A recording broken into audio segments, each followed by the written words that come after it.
So I'm Vic Verma, I'm Director of Education here at Dorset Council, and it's been my honour and privilege to work with you all over this past academic year.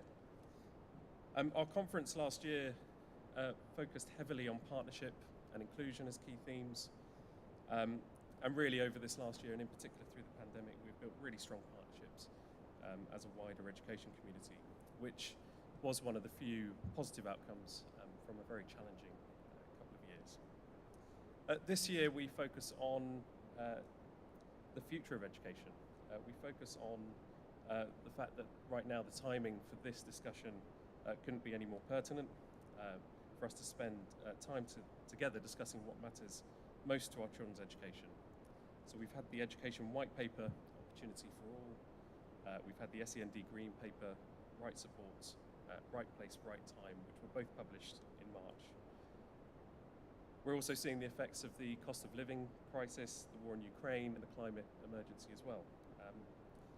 But in addition, Dorset has been designated an education investment area by the DfE, and we recently launched our education board under the leadership of Stephen Twigg, who we will hear from this afternoon. All of this brings vital context to the world we are preparing our children for. And that is the fundamental question that I want us to keep in our minds today as we hear our different speakers, to reflect on the kind of future we are preparing our children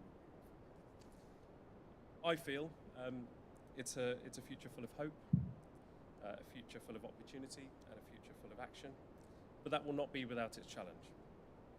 I'm truly delighted so many of you have been able to join us here in person. We've had fantastic attendance from education leaders across Dorset, so thank you all for being here. And if we're going to make Dorset the best it can be for our children are looking to us in this room to make that happen. We have a very busy programme. You'll have seen the agenda, a number of speakers, both internationally and nationally recognised. And we also have an expert panel joining us this afternoon of those speakers. So please do have a think about any questions that you'd like to put to that panel later, and we'll keep a note of those. But to start us off, and where we should always start, we begin with our children. So working together with a production company and Gary over there at the back, we set him and his camera crew off on a bit of a journey of discovery to visit 10 of our schools, representing the different parts of our education system and also the geographical parts of our system. And we set Gary the challenge of talking to our children about what they feel about their education right now and what they are looking to the future for as well. So we'll start with a short video of the work that Gary has done, which captures their voice and I think sets the tone wonderfully for the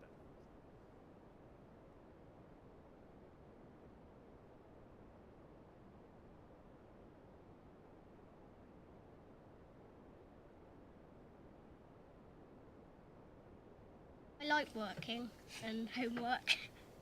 Wait there, let's get this on camera. Not homework. Work right now is hard enough.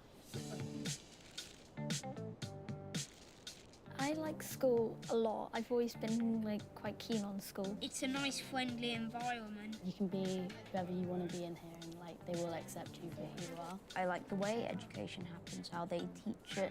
I love the community spirit that school has. School is quite fun in sort of a way, but in sort of a way it's not fun at the same time because you've got to do learning as well as hanging out with your friends, your break time, things like that. I think it is probably one of the best places I go to. To be fair, I don't really like school. I think it gets on my nerves. Schools work better for different people, so it might make someone really good and pass their GCSEs, but it might not work for another person if they can't work in that environment. I'd probably maybe ask some students what's the best way you prefer to learn. I say you should be able to pick what you learn. Definitely give students more freedom over what they study, because you're not going to do well at studying something if you don't enjoy it. Lessons that I don't like, I generally do worse in, and subjects I do like, I generally do better in. Having more lessons on maths, if you know you don't like maths and you're not interested in it, but you do want to take up a future in PE, I think you should have the choice of which one you do more. You should learn the same amount of time of everything. Because everyone learns differently, it is going to be hard to achieve a system where everyone is learning in the way that's best for them. I don't think it's easy, but I think you definitely need to have a mix of practical, a mix of, you know, sitting down and writing. I feel like there'll be some lessons where you can sit there and write. Some lessons you do like more activities. Doing PE, I think it helps out with my actual academic side. Because although it's not actually to do with academic, it's about me with a fresh mind, thinking about just what I'm doing in the moment. I get happier, and then it helps with the academic side as well. School does help a lot with learning for the future, but when it comes to things like taxes and knowing how to do deposits and checks and all kinds of things which really help you in the future, school doesn't really prepare you for that. They never really talk about how life really is like once you finish college. If you ask me what a mortgage is, I have no idea. I just know it's needed for a house. In the lessons, it's very kind of written, this is the facts, this is what you need to know, but you're never told which part of real life it's involved with. It would be beneficial to add it into the curriculum, different like key skills you need in life. I think they should give students a lot more chances to explain themselves of why they're acting naughty and stuff like that. With the head teacher here, I have bad mental health and she always takes time to listen and takes it further outside of school. Maybe having a set number of days that you can have throughout the year or maybe the term to take off mental health. Then you can take your work home and do work at home instead of being in school if, say, your anxiety is really bad. Part of like training to be a teacher should include like training them to be able to support people with mental health issues, because a lot of teachers don't deal with it. So that's why stuff goes wrong, because they don't know what to do when the student comes to them saying they've got issues. There's a lot less pressure, because if you have 3 important lessons in a row, it can get really tiring. You can't really write as much as you need to write down. Sometimes when I think about everything, it just goes in my head and the head starts to hurt. Exams are another thing that just causes so much stress. Like your whole life you're just being told that your GCSEs are the one thing that matters in your whole life. Even from like primary school, you're told like you must do this because your GCSEs are the most important thing in your life. I enjoy learning, definitely. However, I do feel exams need to change. I don't like how almost your whole life relies on one group of tests that you take when you're a teenager. You could be really good at the subject or really good at it, like physically, but what you write down on a piece of paper can affect whether you do that in your career or not. Being judged on just one single exam and that determining what university you can go to and then what your career outcomes from that will be is not really fair on the students. Stuff I know, know really well, it just disappears out my brain when I do the tests, and then I get some questions wrong and I'm like, oh, I know that. You could have done amazingly throughout the entire 2 years that you've done in GCSEs, but in those 2 hours, you completely got all in your head and you got stressed out, and then you end up with a 5 when you've been getting 8s or something. From personal experience, like I can memorise loads for an exam, and then as soon as the exam is over, I will forget everything that I have learned. So it's not really an effective way of actually learning. Everyone should have an opportunity to do anything that they put their minds to. I think they put too much pressure on the tests when they should almost be saying they're a huge deal, but it's not the end of the world if you don't do that well.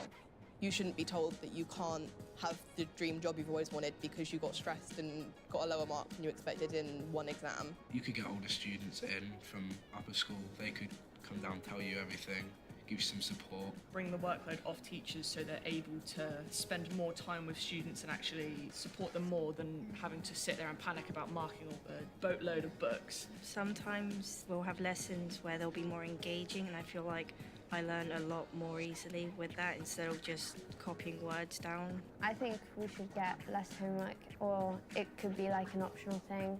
Practicing too much, like yes, practicing's good, but when you practice too much, it makes you like learn less than you actually do learn because you're being exhausted. I feel like both teachers and students need to have their voices heard a bit more. Students, they are there to learn, but at the same time, teachers also need a bit of extra support, I feel. I think support needs to be more accessible for everyone.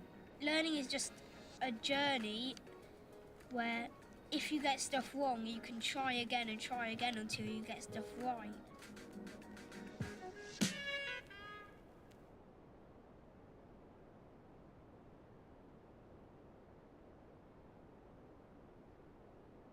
Thank you. So brilliant video to get us started. This will be part of a slightly longer video that we will be sharing out, but just a taste for you there. Some fantastic insights from our young people, both about things we could practically look at, but also some things that are quite challenging as well. So to move us on, if I could welcome to the stage Councillor Andrew Parry, who is our portfolio holder for Children, Education, Skills and Early Help.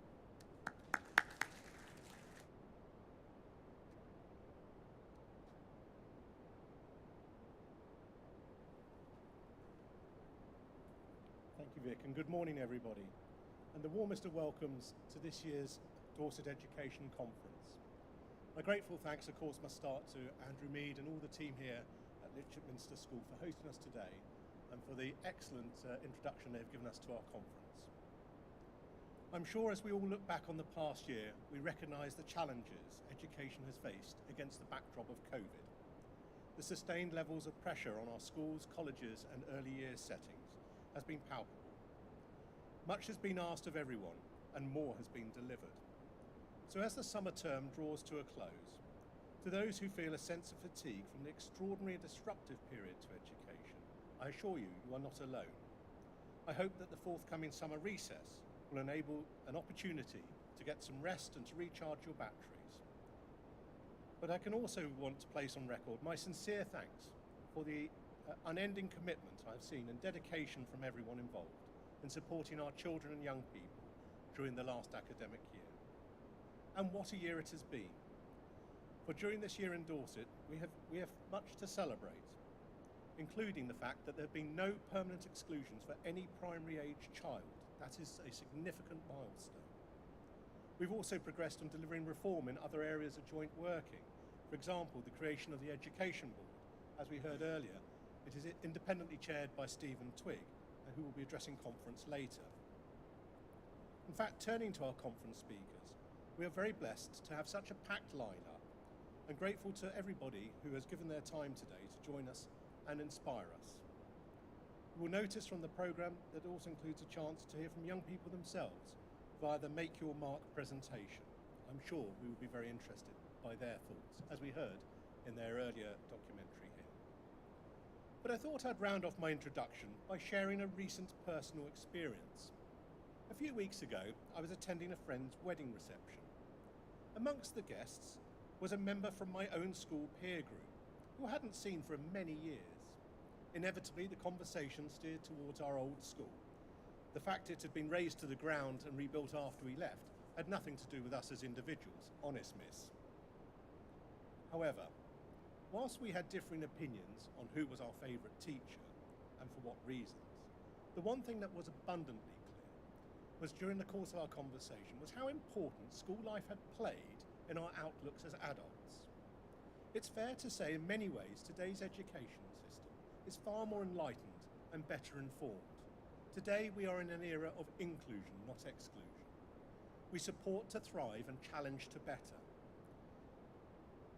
If I fast forward 30 years from now, I do so sincerely hope that the pupils of today, meeting up in the social situations that I described, would be able to recognise the commitment given to their education setting in demonstrating inclusivity and diversity, enabling students to thrive and advance towards a settled adulthood.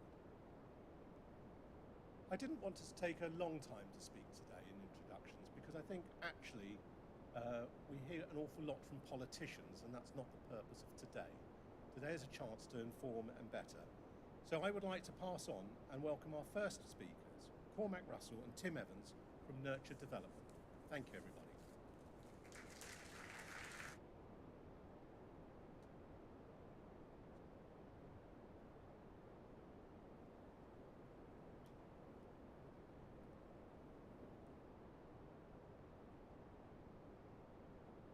Just while Tim is taking to the podium, first of all, it's great to be here.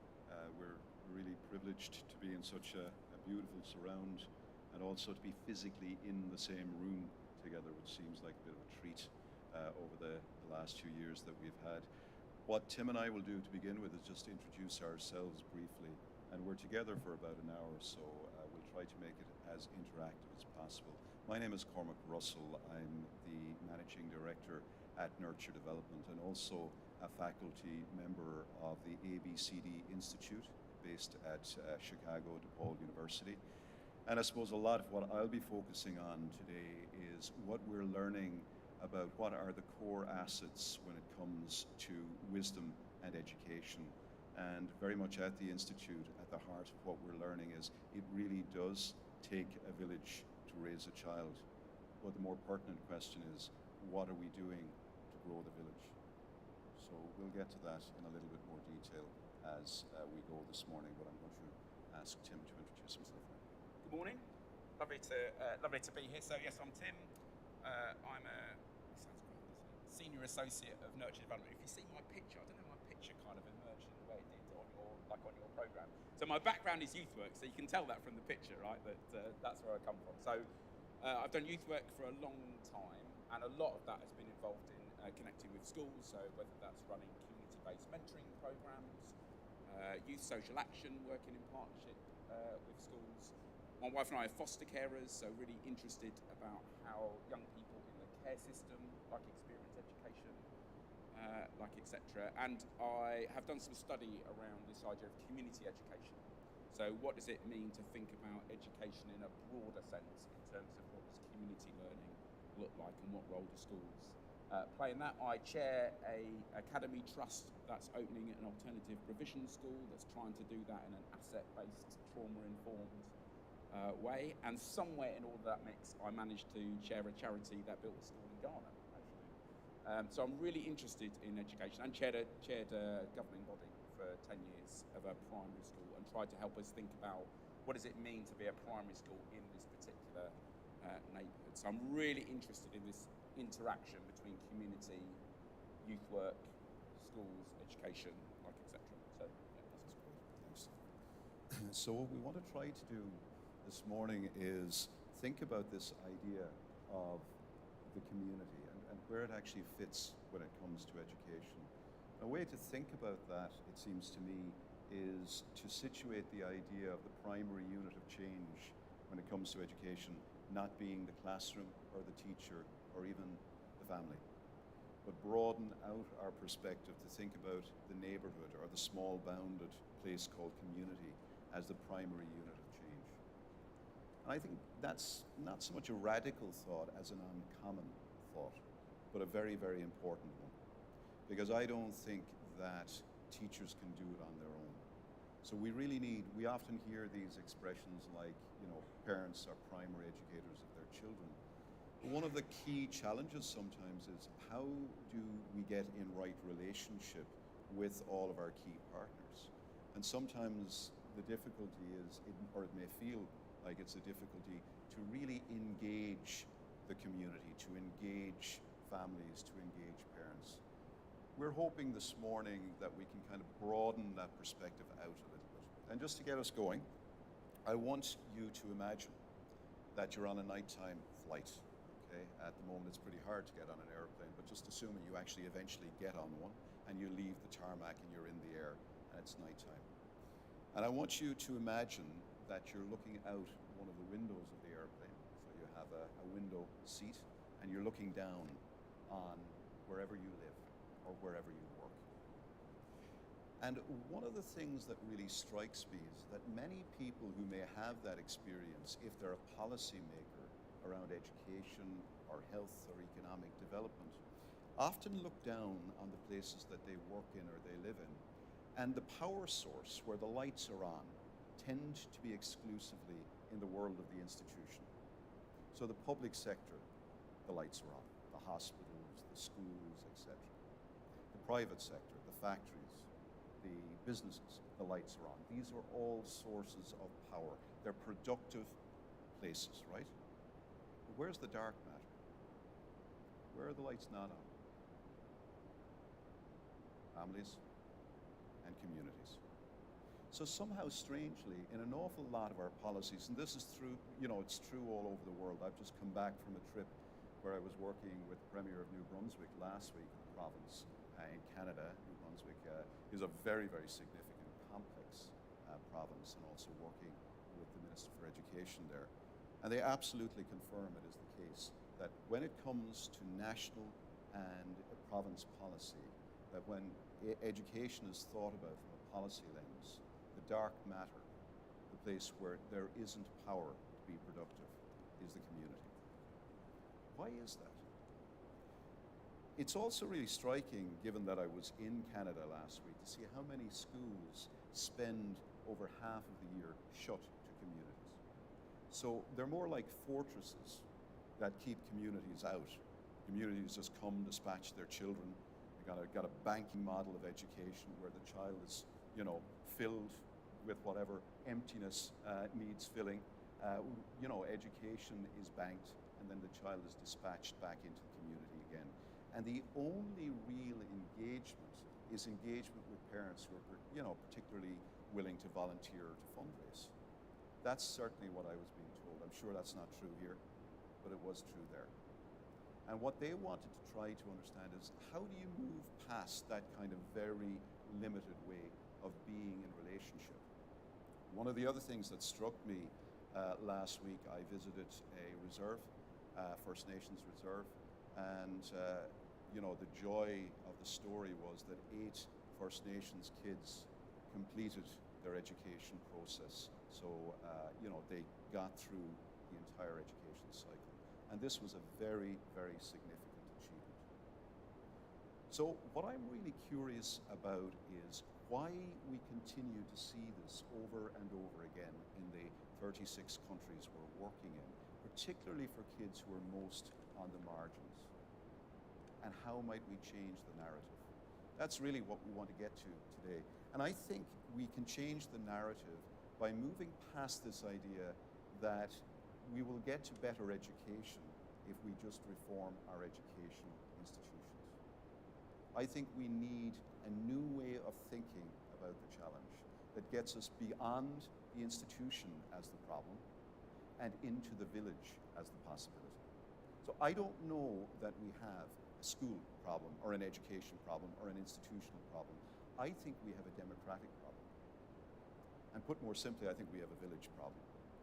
If we're educating our children where they get to the point as adults where they believe their health is in the hands of a doctor, they believe that their child's education is exclusively in the hands of a teacher, they believe that their democracy, with all due respect, is in the hands solely of a politician, and they believe their safety is in the hands of police officers, then they are not functioning like citizens. They're functioning like clients. And they're not functioning like clients even in a democracy. They're functioning like clients in a technocracy, where the experts have the monopoly. Now, I think one of the measures of a really great educational system is that we produce people who emerge into a democracy as producers and contributors towards that democracy. A way of thinking about that is, thinking about as a child grows up in a village, in a community, the primary unit of democracy, what are the assets or the resources that are available, not just to the children, but to their families and to people like us? Our research at the ABCD Institute is pretty clear in suggesting that there are 6 key building blocks to well-being, to education, to democracy itself. I've depicted them here, but let me talk about them in a little bit of detail. So for us, at the very core of education, if we think about it from a village perspective and not just an individual pupil's perspective, is the idea, I should say, that every single human being without exception has gifts, skills, and knowledge. And those gifts, skills, and knowledge pieces are absolutely essential, not just to the well-being of that child, but to the well-being of their community. One of the challenges, I think, may be that so often children are in situations where the focus is on what's weak or what's wrong with the child rather than what's strong with the child. And beginning to actually find a way of recognizing, I think we've all probably heard the expression that, a gift is not a gift until it's given. But it's also true to say that a gift is not a gift until it's received. And one of the great tragedies, I think, of modern childhood is that so many kids are not given the opportunity to contribute their gifts, not just to other children, but to their communities. Now, one of the opportunities we feel that education provides is the opportunity to be a bridge between the growing child as citizen and their community. That's hard to do if a school is functioning more like a fortress than a bridge. One of the other things that's really powerful, we feel, about the neighborhood as the unit of change when it comes to education is that there are so many associations that in and of themselves are a great source of education and wisdom. My wife is a member of a book reading club, and she's been a member of this club for nearly 17 years now. I discovered recently that she's never actually read a book in this club, right? Because that's not what they do. What they do is they're a mutual support for each other. But also recently, in all kinds of ways, they've been responding to the crisis around folks from, various countries. This is going back right pretty much to 2015. So various folks who are experiencing war and displacement. And they have been systematically trying to work to think about how can we welcome families who are coming into our neighborhood for the first time and reach out to them in practical ways. Now, what's interesting is that doesn't get recorded anywhere. There's this book reading club that doesn't have a chairperson, doesn't have a secretary, and doesn't have a constitution. So they're invisible. They're below the radar. But in all kinds of ways, those associations, in their invisibility, are doing hugely important things to educate our children and to care for, right across the life course, members of the community, including people who are coming new to our communities. How do we tap into those associations? How do we say to them, we recognize beyond the classroom and beyond the expertise of the teacher and beyond the confines of the school that there is this huge reservoir of wisdom and educational capacity just waiting to be discovered, connected, and mobilized. And what's interesting, I think, is that a teacher has a great convening power in this regard. If a teacher says to the book reading club, I believe in you, I think you have value in what you have to offer, and I'll create space for you to contribute what it is you have to offer, I think that's what legitimizes that association to show up in the lives of our children. It's also true, I would have assumed that in every village, in every town, in every neighborhood, there's some semblance of a historical society, or at least people who are sort of quite Anaraki about history and know a lot about local history. And over again, we'll hear examples in a few moments, very practical examples at the local level. What we're seeing is that's the dark matter that we're not tapping into. Now imagine what would happen if we did. If we could make visible those invisible assets, not just in terms of the gifts of individual people, but also of associations. Local institutions are also a really vibrant contributor to community life. After the 2011 riots in Manchester and Birmingham and on London Road in Croydon, when we spoke to the local vendors, many of whom experienced a huge amount of damage to their front stores, we said to them, what would you like to contribute to the well-being of young people?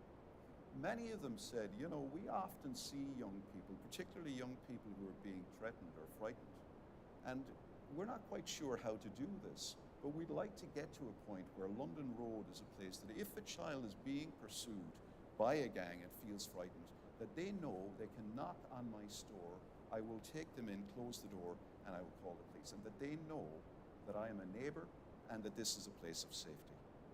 That's one of the initiatives that actually emerged from the riots. So instead of criminalizing the young people who were on the streets, I think it kind of over a 9-day period, it went on and rolled on over time, but it wasn't more police that resolved the issue and quelled the riots. It was community action and community response. And getting to those kinds of conversations isn't about criminalizing children, but it's about recognizing that children need to feel safe. So over and over again, you can read these probably better than I can, given that my back is turned to them. What we're seeing is that these assets, which include the asset of place itself, the built and natural environment, the culture, and the stories of local places, when we put them into right relationship, amazing things happen. What I've just presented to you, I think, could characterize as starting with what's strong instead of starting with what's wrong. The challenge is that most of the status quo, most of how we think about things in terms of education, in terms of health and well-being, and indeed in terms of safety, takes the opposite view. It's a deficit mindset. And I think that mindset is very ingrained, within professions. My background is clinical psychology. So I was trained that the way to really help people is to first of all do a needs assessment. Find out what's missing, find out what it is they need, and then as an expert, put together a program, an intervention, once I've got some kind of diagnosis, to fix the problem. That's how I was trained. And what I've learned over the last 30 years is that is actually the problem. I think the only thing that needs analysis is needs analysis. Because what strikes me over and over again is how every single needs analysis of individual children, of schools, and indeed of our communities always comes to the same conclusion. And the conclusion is this, that the people who are being analyzed need the services of those who are analyzing. That's kind of strange, isn't it? Well, says who? What if instead of thinking about doing a needs assessment as our starting point, we started doing asset inventories? We started saying, what is it within this child, within their family, and within their wider community that are assets, that are strengths? If we discover, connect, and mobilize those strengths, how might we then, as experts in terms of education, supplement those strengths rather than displace, replace, or overwhelm them? And it's really striking as we started this morning's conference listening to the voice of young people, because what I heard, aside from the words they spoke, were children who are in environments that feel to them much more like family than factory.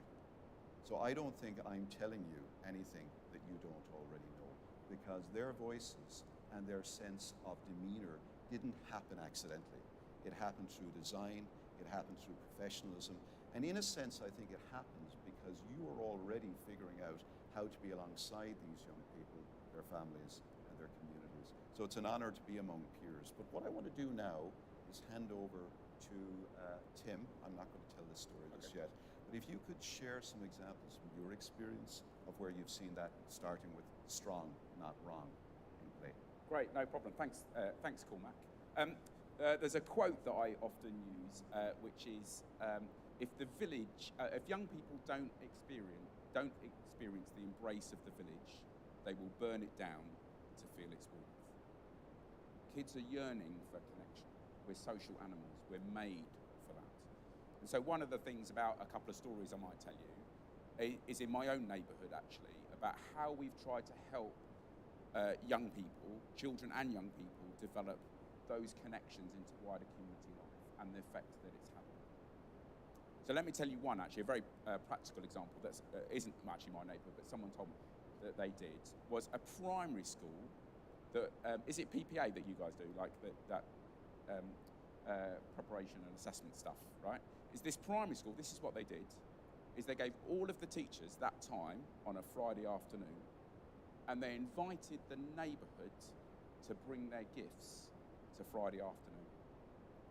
So people were coming and saying, I'm good at cooking, I've got a passion for cooking, can I work with the teaching assistants to put on cooking for the kids?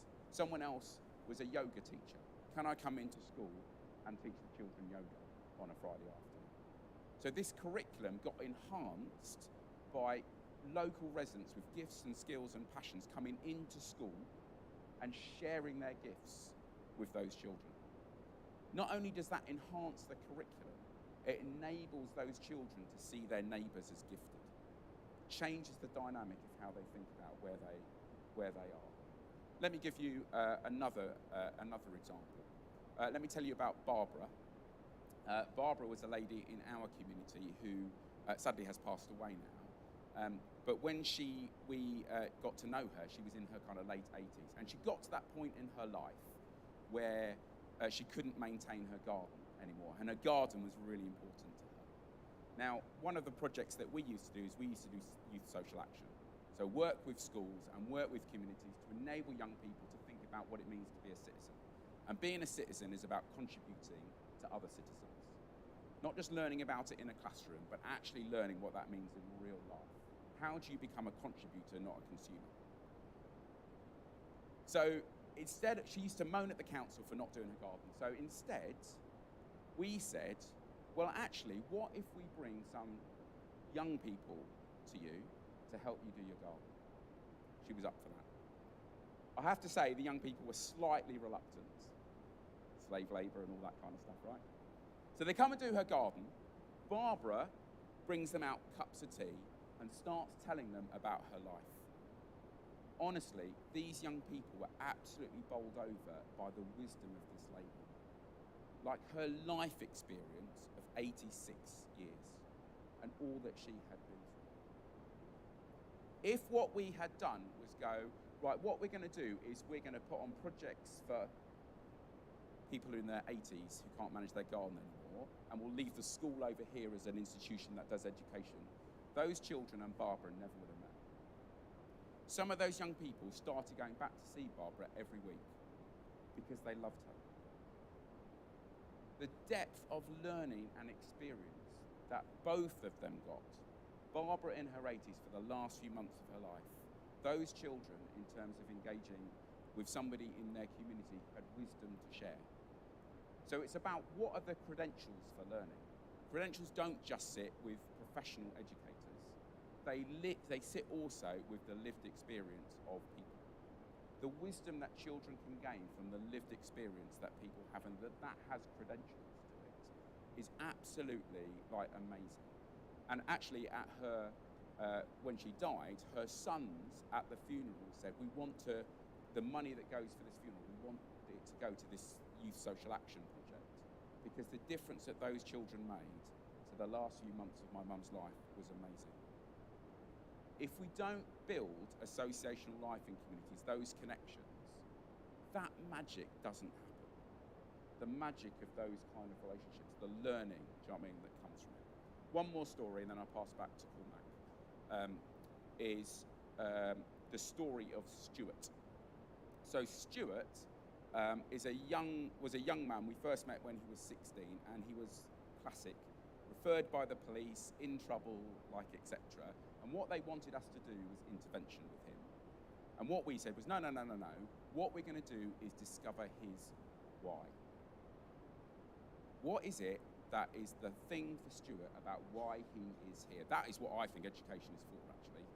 Slightly controversial, maybe. It's obviously for a range of things. But if young people can grow up going, this is why I'm here, this is the thing that is me, this is what makes me me, well, I personally think, after 30 years of doing this, we'll change the world by doing that. Stuart was drifting, in trouble with the police, but actually what we discovered was he actually had a bit of a passion for cycling. That was his thing. So what we did was we found some connections for him and enabled him to set up a bike social enterprise called Gear Up, which is still going. He's now 30, a dad now, good relationship, etc. His life has been transformed by it. But here's what he's doing, is he said, what I want to do is I want to go back to schools, because my experience of education was, nobody helped me really find my thing. And I want to offer support for kids who are like me. That's what I want to do. So he now engages with schools and uses cycling and his bike social enterprise and training kids in kind of maintenance and all that kind of stuff, mentoring them as he goes and sharing his life journey of life can change when you find your thing. It might not be cycling, but life can change when you find your thing. And the impact it's having, and schools are lapping it up because their kids are coming back feeling that what they want to do is find their why, find what they care about, find what they're passionate about. And all that's happened is we have connected a young person, not young anymore, but someone with a passion, a skill and a gift, help them develop that into some kind of associational life, some kind of structure, and then enabled him to build connections with an institution, local schools, and seen the magic begin to happen. So there's just a couple of examples, I've got lots more, about if we could enable young people to grow up with that connectivity into their neighbourhood. to see the assets of the neighbourhood as something that they can both contribute to and learn from, education would look broader, deeper than it is, I think. So I hope that helps, like a few stories just to get you going. Cool, Matt. So, you know, in terms of the shift in mindset, the first thing we propose this morning is that we think beyond the classroom, beyond the school, and thinking about the school is in the community. That's the beginning point. But then the question is, how do you pivot from being in the community to being of the community? And I think that's a question not about hosting pupils from the community, but that's about how can we be a better guest in the lives of Stuart.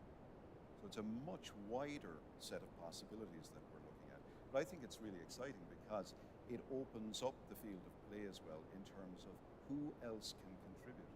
So it's no longer the sole responsibility, or dare I say, the monopoly of an educationalist to educate, but it's everybody's business.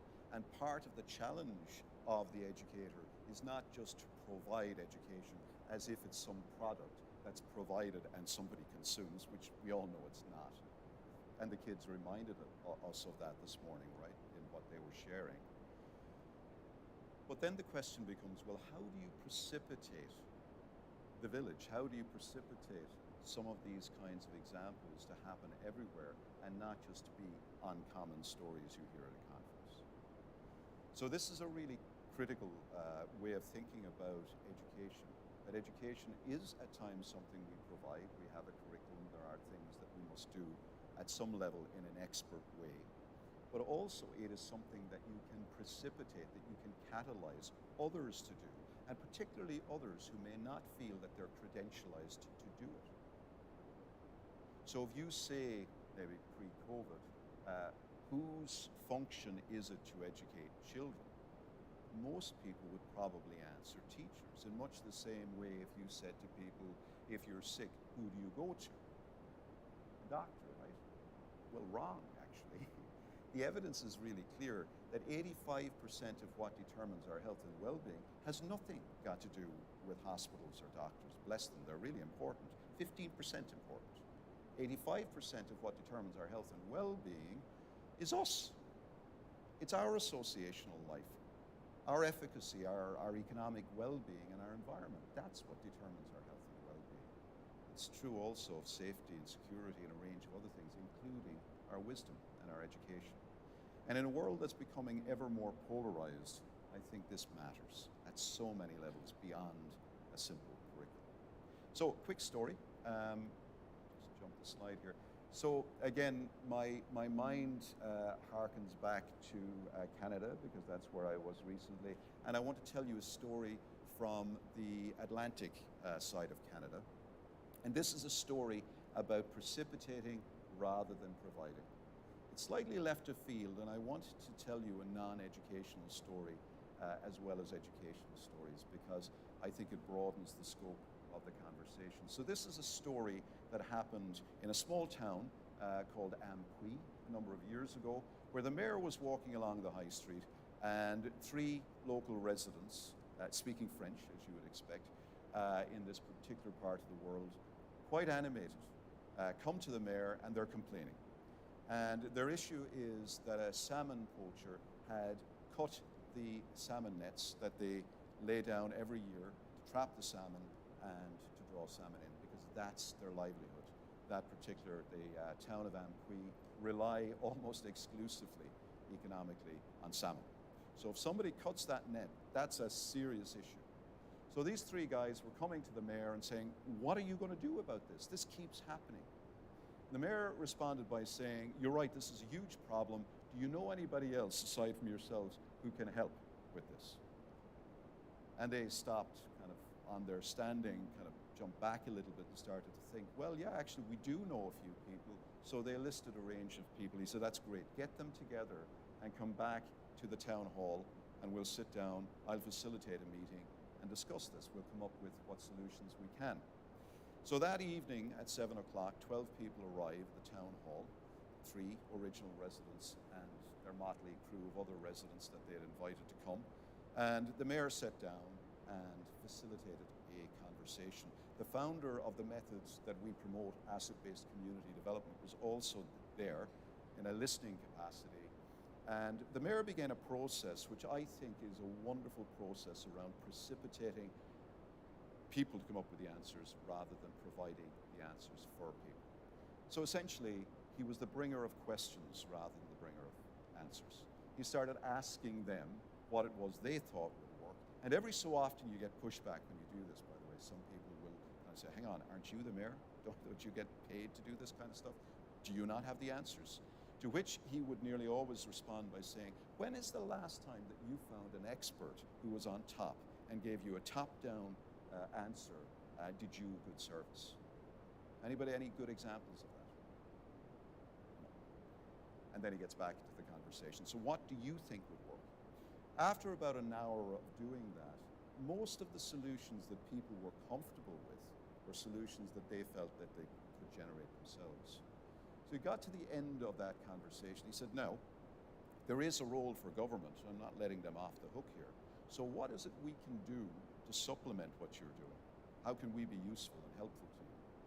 And it was really striking. John McKnight, as I say, the founder of the ABCD approach, as he recounted the story to me, was saying he was really struck by the glazed expression of citizens when they were asked how government could be useful, because they didn't know the answer. They really didn't. So they didn't know what to state they wanted. So again, being a good leader, if you like, he said, well, there are a number of things that I think we can do to be useful. One of the first things I can do, and this goes back to credentializing, is I can acknowledge the fact that what you're now doing as a group is you're acting with some authority. You are acting like the first salmon preservation society of this town. And I can legitimize that. I can give you a sense of cover and authority. So I now, if you'd like it, I can now formalize that and recognize that you've shown up, you've grown up, and you want to clean up. Now what I'm going to do is give you some kind of status. So he made them a committee. And then he said, now that you're a committee, two things can happen. One is, if you sign the book, you can use this room whenever you want it. So this is your property, it belongs to citizens. It's not my private space. It's an asset for communities. So whenever you want to meet as a committee, you meet as a committee. And the second thing is, you get to come along every 6 weeks to council and let us know how things are coming along, but also tell us as you hit the ground what it is we can do to be useful. And I just love that, because I think what he's doing there is he's changing the nature of the game, and he's stewarding a leadership position, and he's acting as a precipitator, not a provider.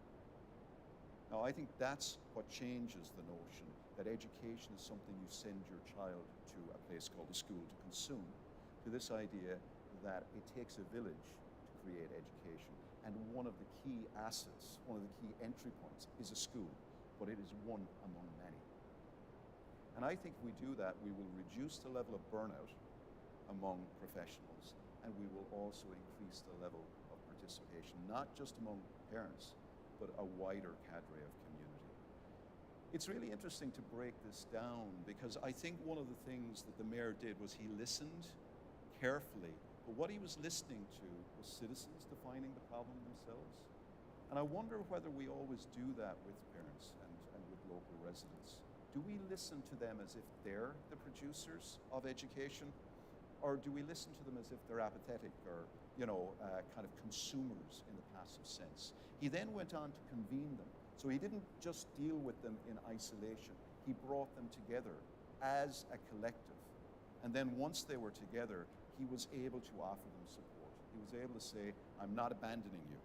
I want to figure out how I can supplement your capacities. And that, for me, gives people that sense that they've got authority, that they've got power, that they've got agency. And so I wonder whether you might have some examples of that, where we're relocating some of the power. It isn't all with the experts, but it's with the community. And how we do that, how do we relocate that authority? So, again, a quick story. That's my nature. Just to give an example of this. So, I don't know if you've experienced this. So when I was chair of governors of a primary school, the head teacher came to me and she said, we're trying to put on these workshops for parents, and we're getting, you know, 1 or 2 or 3, do you know what I mean, to it? A few nods around the room, right? It's quite hard work, right? And I said, well, let's think about the question that we're asking here. Like, is this something that, you know, how are we getting to the point where we're deciding that this is what parents want and that's what they need? So one of the things that Cormac was alluding to is what you might describe as what animates people. So, I mean, what gets people involved? Like, what gets you involved in stuff in life? My guess would be it's very rarely because someone else tells you that that's what you need. So one of the things we talk a lot about is how do you know what you need until you know what you have? So if we're putting on stuff for parents, unless we've somehow made the magic link between what they think they need and what we're providing, you've got a disconnect, right? So here's what the primary school I was chair of governors was. I said, let's think about this a bit differently. So we've got, I don't know if this is true in your context, caretaking is often, where I am in Birmingham, caretaking now is not often a lived-in thing, do you know what I mean, where you're using a caretaker's house, right? So this primary school, in the middle of a council estate, like, it's got this caretaker's house that's not being used.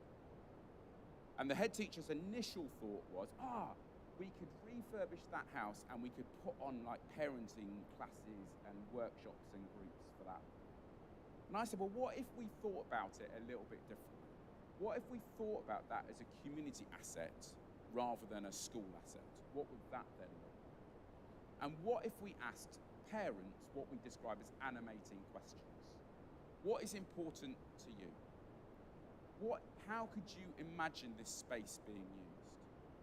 What would it be like to think about this space as a place where we could create a sense of connection and safety and family for parents who come to this, for parents whose children come to school? What would that then look like? And because we asked that question, and because we've got lots of kind of good community groups where I am, is parents then got quite animated about it. Do you know what I mean? They were actually really engaged in the conversation. So we could do after school clubs, and we could teach the kids to cook, and we could do this, and we could do that. And what if we got someone in to teach us this?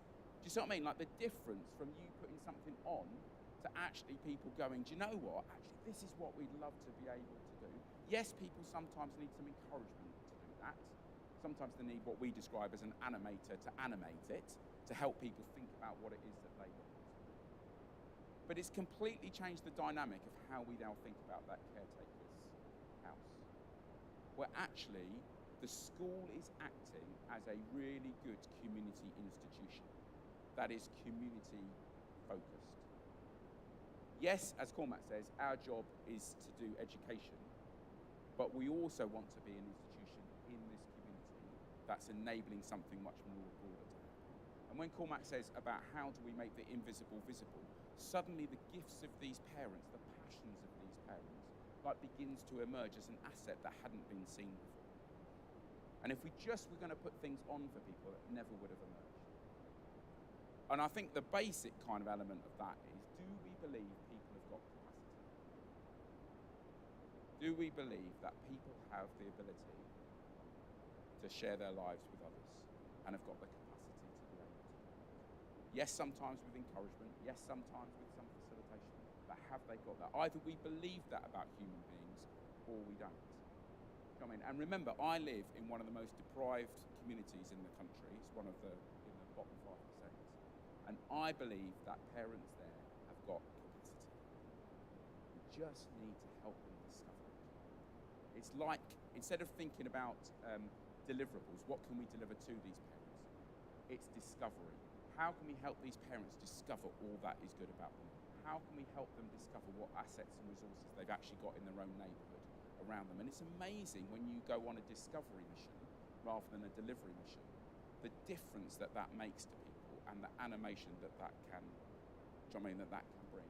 And then suddenly a school, not suddenly, but over a period of time, a school suddenly has a group of engaged parents, who are doing things that they care about, who are thinking, do you know what? It's not just the school's responsibility, actually. It's all of ours to think about our children and to think about our families and to think about how we grow our capacity to be able to do that. So hopefully there's a quick example of like an example that we've got.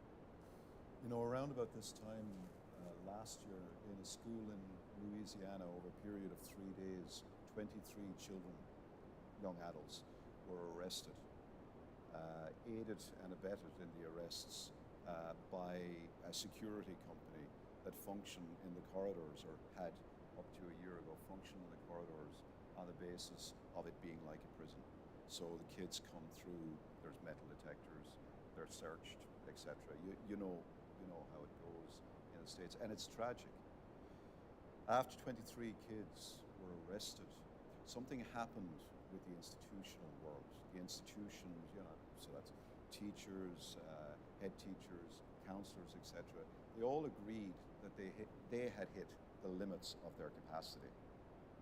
That just taking a professional, institutional, interventionist way of dealing with this wasn't resolving the issue. So, if all of their machinery was at full tilt and you still were arresting 23 kids, it was clear that something else was required.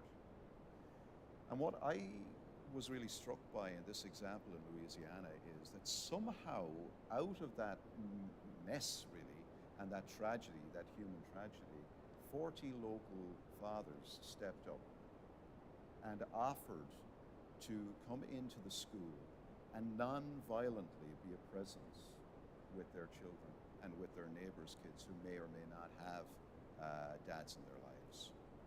And it's really striking. So here, all of the machinery of enforcement could not bring peace into these children's lives.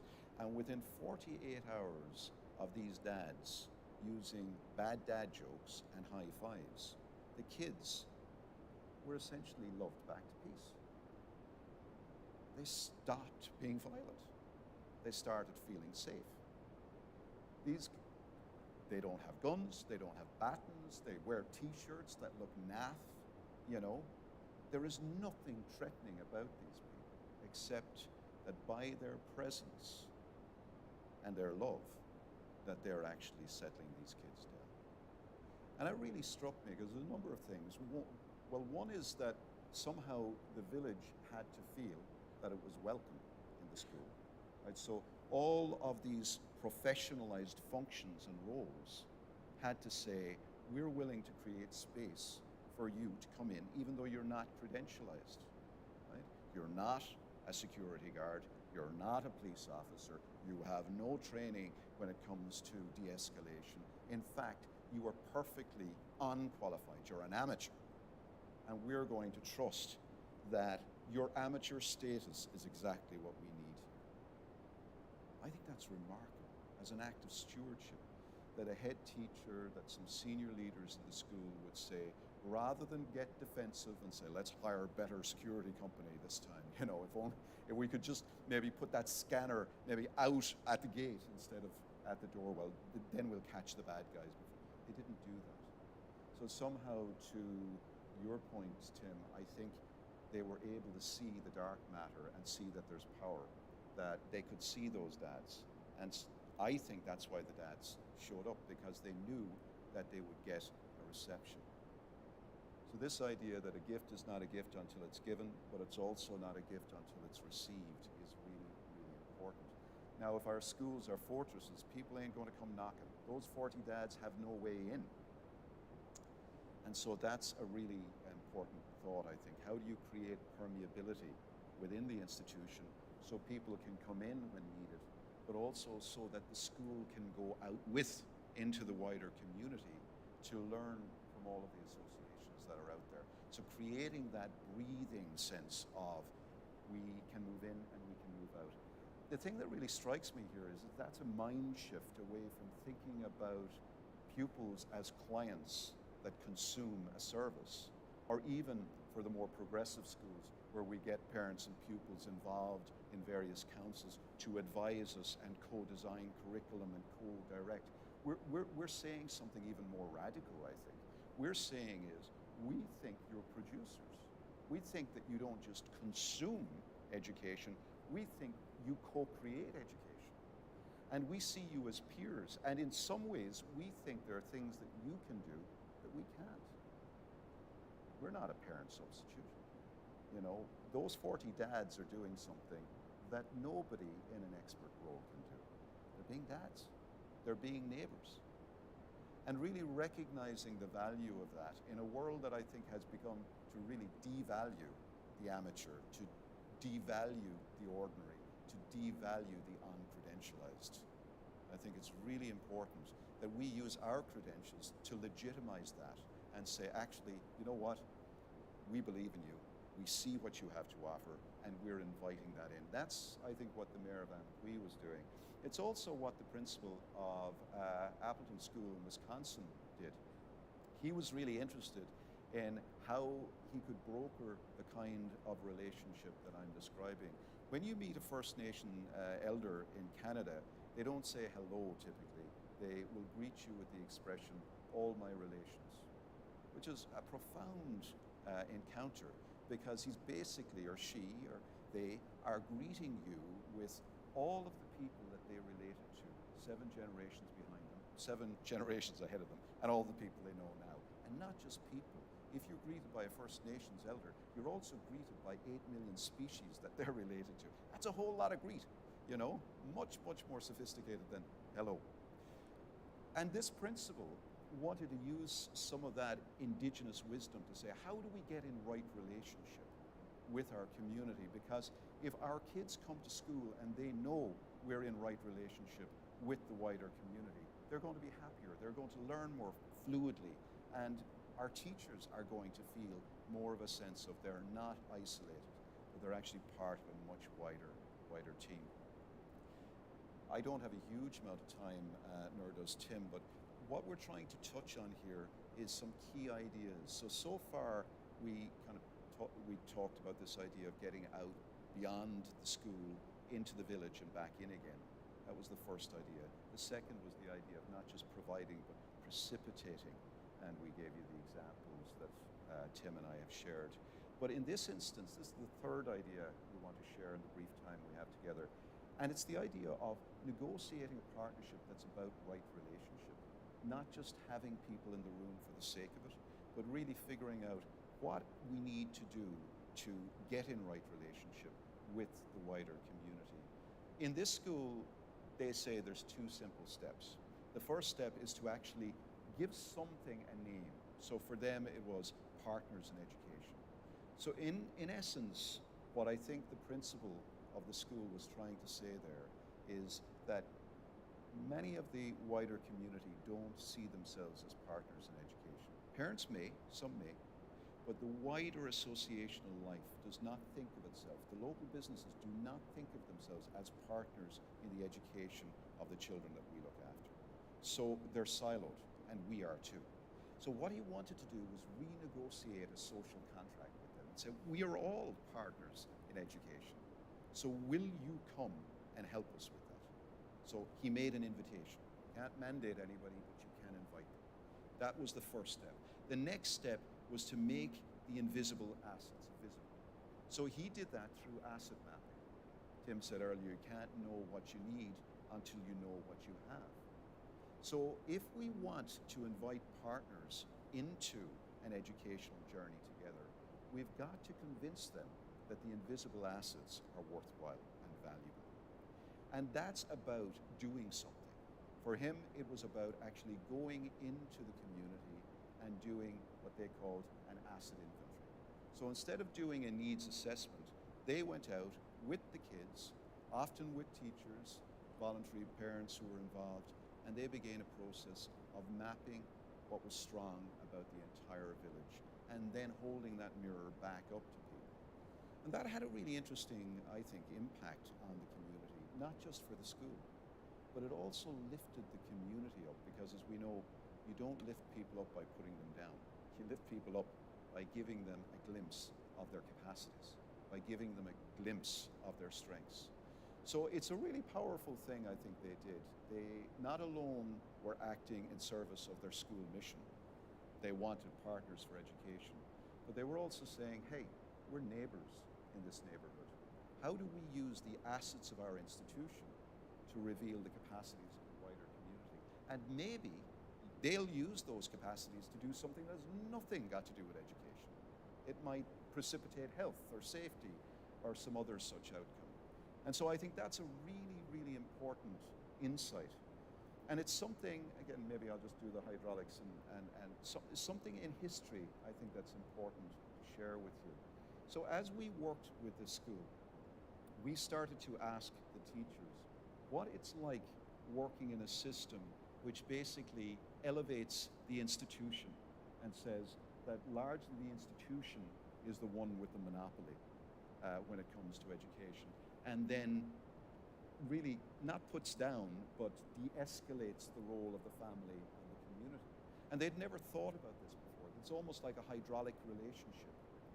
But we were able to show them over 100 years in the United States that there has been a process of that hydraulic relationship where we have been taking functions around education away from families and communities and relocating them into the world of the school. And to just watch this, I'll give you a very quick whistle-stop tour of the history of education in the United States over the last 100 or more years, 120 years. So it started with nutrition, immunization. Who's going to argue against that? Health. All really good activities. You say, what's wrong with that? Well, watch what happens. It moves into physical education. 100 years ago, that was not part of the school curriculum. Practical arts, domestic sciences, you can read this. I'll go quickly through this. Then they started introducing speech and drama, half-day kindergarten, school lunch programs, job feeding, American children.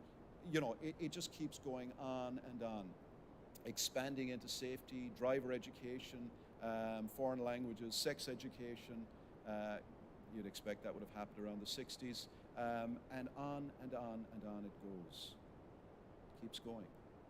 And so we said, well, look, we're not judging the good or bad of that, but tell us as teachers what impact that has had on you over the course of time. And every single teacher that we've interviewed, and we've talked with thousands of teachers in the United States around this, will say almost to a person, you know what?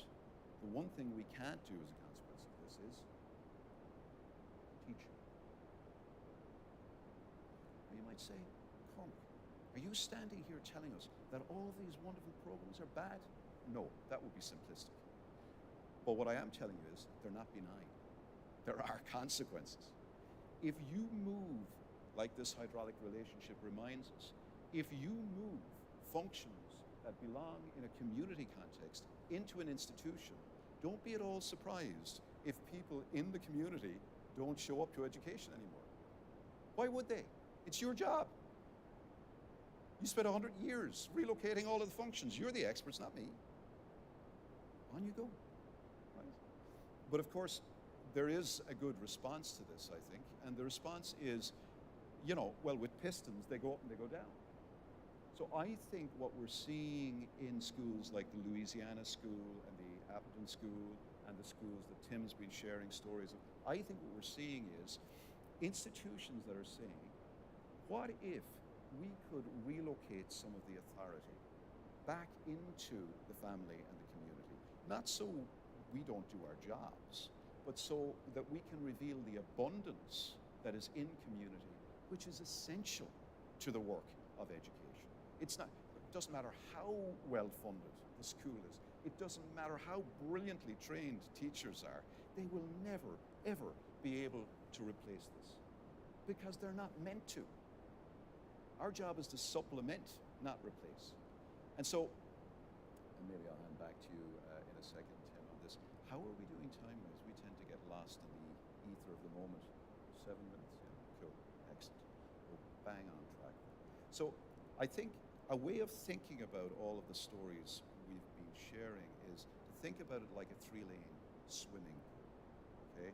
So in the first lane, you determine what are all of the things that families and communities can do in terms of education, which may largely be invisible. They may not know they can do them, but let's start there.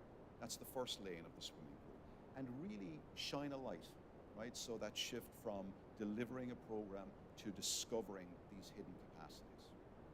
And then in the second instance, the second lane of the swimming pool, there are a range of things that communities can do, largely where they're in the lead, but where they need some help.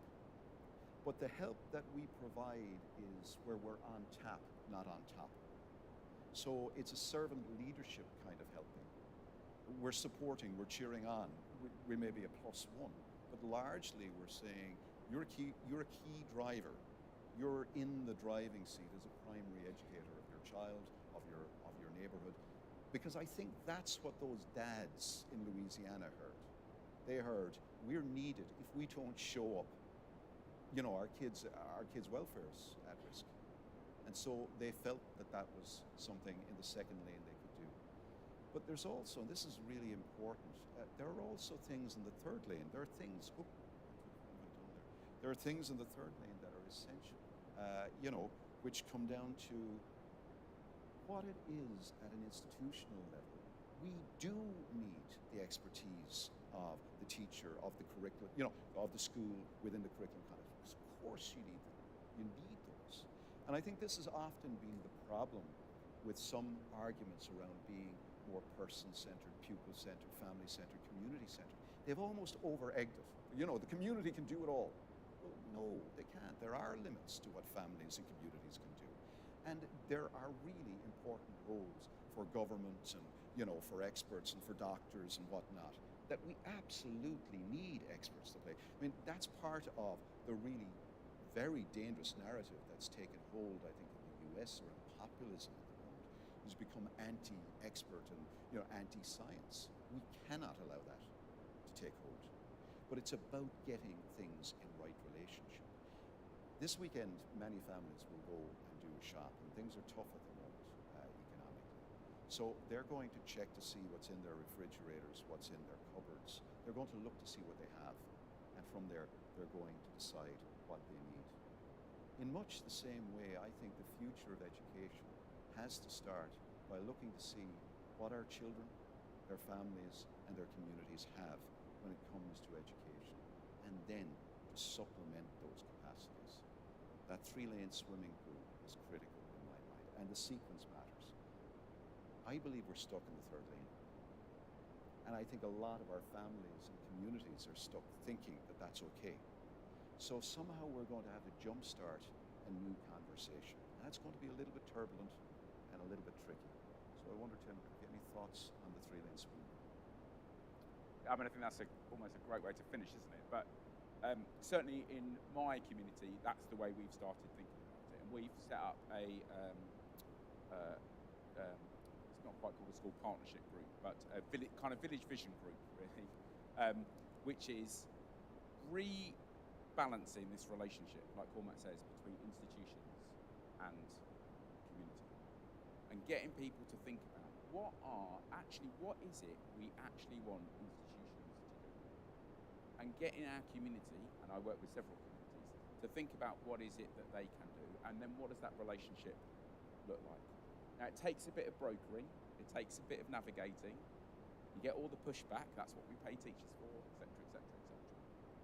But I think the evidence is that if we enable a more connected neighbourhood, if schools are in better connected neighbourhoods, where people feel that everybody can make a contribution, including children, and teachers act, and the classroom acts as a supplement to that wider agenda. Here's what's happened in my community. The narrative that people tell about children and young people has changed, young people in particular. When I first moved to where I was, it was teenagers are a nightmare, do you know what I mean? Antisocial behaviour, etc., etc., etc. I was talking to a lady in our sheltered housing scheme, one of our sheltered housing scheme the other day, and because we'd built all of those connections, those stories I was telling you about, the things that Cormac has been saying, here's what she said to me.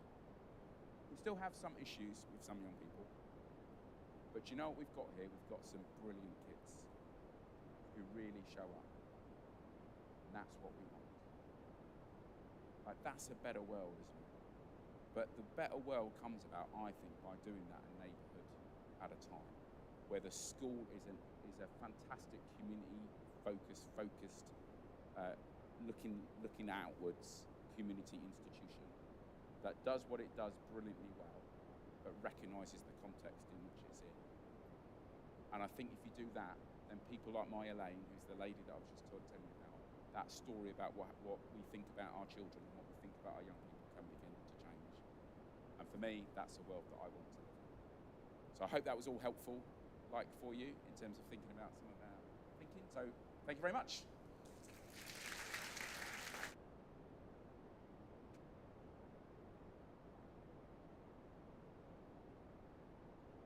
Just as we're wrapping up, we will be here throughout the day, so no doubt questions have surfaced. We're very happy to have conversations with you and answer any questions that you have. Just remembering those three shifts from what's wrong to what's strong, from delivery to discovery, and from our content or our curriculum to contact and relationships. It's just a simple way of holding the entire last hour. And again, many thanks.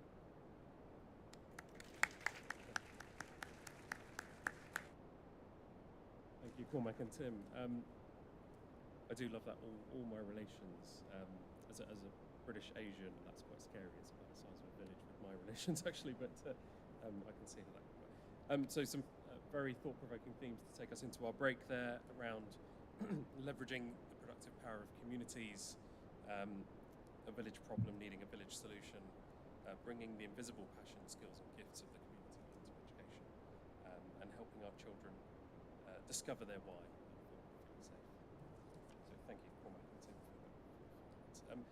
So we're taking a short break, returning back at 11:45. So there should be tea and pastries over in the space that you'll have started in, and we'll see you back in the hall shortly. Thank you.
Commissioner's Office and has worked in higher education, regulation and policy development for over 12 years. She is responsible for the teams who lead the department's delivery work with schools, trusts and local authorities in Dorset.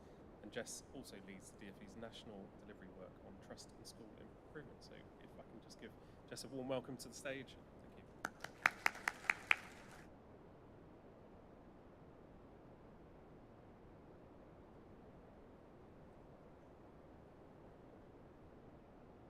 you. Thanks, Vic, and thank you for inviting me. I was just trying to think how I could follow such an engaging presentation from Cormac and Tim. So I warn you, I'm going to focus quite a lot on the school's white paper with quite a lot of detail, but I hope helpful.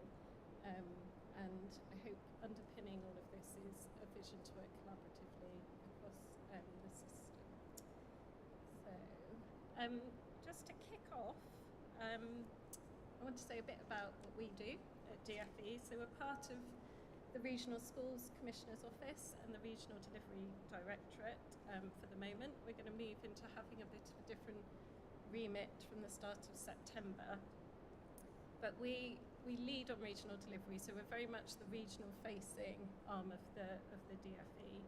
Our current role covers academies oversight, so day to day that's a lot of work with multi-academy trusts, single academy trusts and accountability. We also oversee the Free Schools and UTC programme.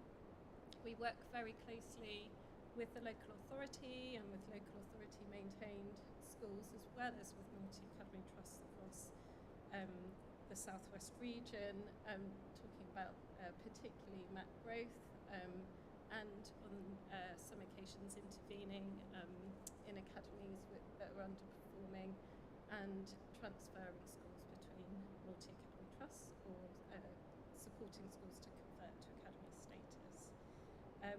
We do assess new free school applications, and we've just launched another wave of free schools, particularly focused on SEND and alternative provision, as well as a mainstream wave as well, and that's particularly based on where is there an area of need, and we work very closely on pupil place planning with local authorities as well to ensure there's sufficient places in the system. And then we have a big role within the department working on school improvement, and that covers all schools, particularly supporting teaching school hubs, which were new this year and have a much broader remit than previously. And we also run a peer-to-peer support programme on school improvement, so the Trusted School Improvement Offer, which some of you may be aware of. But as I mentioned at the start, we are going through a bit of an internal restructure to refocus our regional teams to focus more collaboratively internally and I hope externally on schools, but with oversight of SEND and children's social care services, as well as taking on some of the functions of the ESFA. So from September, we won't have regional schools commissioners anymore. You'll hear us talk about regional directors, and for the Southwest, that's Hannah Woodhouse, who's the current regional schools commissioner.